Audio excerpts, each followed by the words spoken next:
Valentine's Day is 2 weeks away, so let's set the record straight right now about some of the rules of relationships. Nicole Beland is executive editor at Cosmopolitan Magazine. Congratulations, that's awesome, Nicole. And Matt Titus is author of Why Hasn't He Proposed?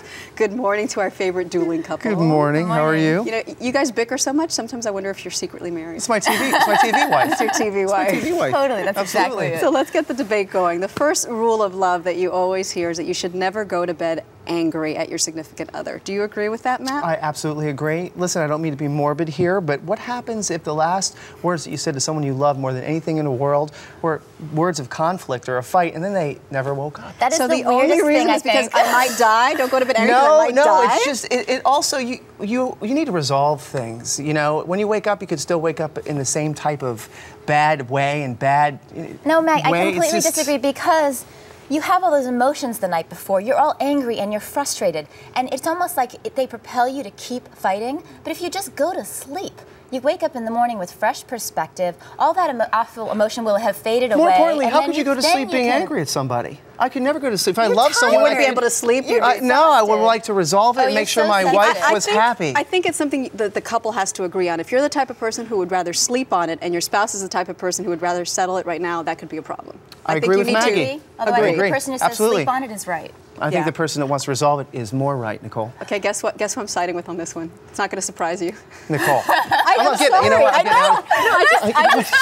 We share. I don't know. Anyway, the next one. Love at first sight exists. What do you think? Absolutely, and I am a proponent of this because when I saw my wife, not my TV wife, I do care very much, my real wife, I knew that I was going to marry her and be with her forever. You have to be open to love at first sight. Not does it exist, but you have to be able to embrace it and be prepared for it because it can happen. Nicole? Doesn't exist. There's attraction at first sight.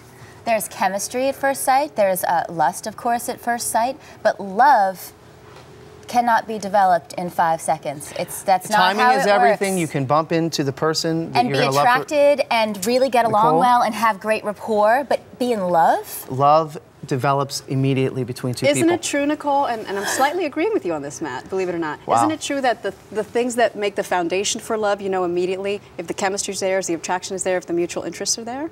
I just wouldn't call that love. It depends on your definition of love. Okay. To me, that's great. That sounds wonderful, really promising. Is it love? Love, to me, is being willing to jump in front of a train to save that person's life. I'm not going to do that for someone I just met 15 minutes ago. That's a little extreme. You guys are both a little morbid. I mean, if somebody's going to die before the morning, that's not extreme.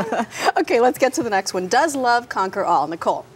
No. Again, Why are we here? Because, look, you're more of a romantic than she is. I really think so. Just saying that love conquers all is very dangerous. It can hurt people's relationships because then you think, oh, we're hitting a rocky area, you know, think times are tough. It must be because we don't love each other enough. It's not love. You've got to work at it. You've got to try. You lose your job, Nicole. Who's the first one that you come home to talk about to make you feel better? Your significant other. He's the only one at my house.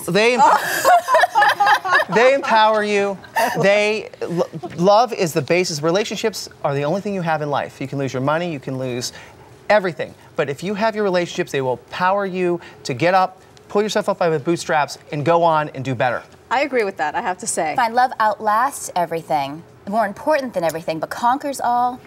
Maybe not the best way to put it. Okay, is the way to a man's heart through his stomach? Is the way to your heart through your stomach? No, the way to my heart is through my heart. If you cook me a great bowl of pasta... You're a little bit of a sap.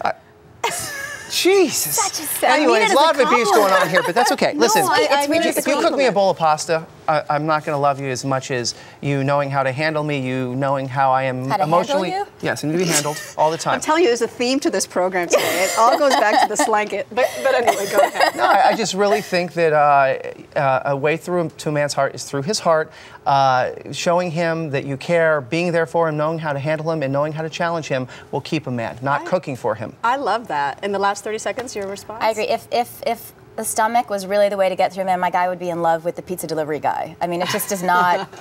I don't know. I think that was something just to make women cook for their guys. I think that's like very 30s, 40s, and 50s. All right, let's leave it there. And you know what? I'm more with you today because I guess I'm a miracles romantic. can happen. There you go. Thank you, Maggie. Nicole Appreciate it. Beland, always fun.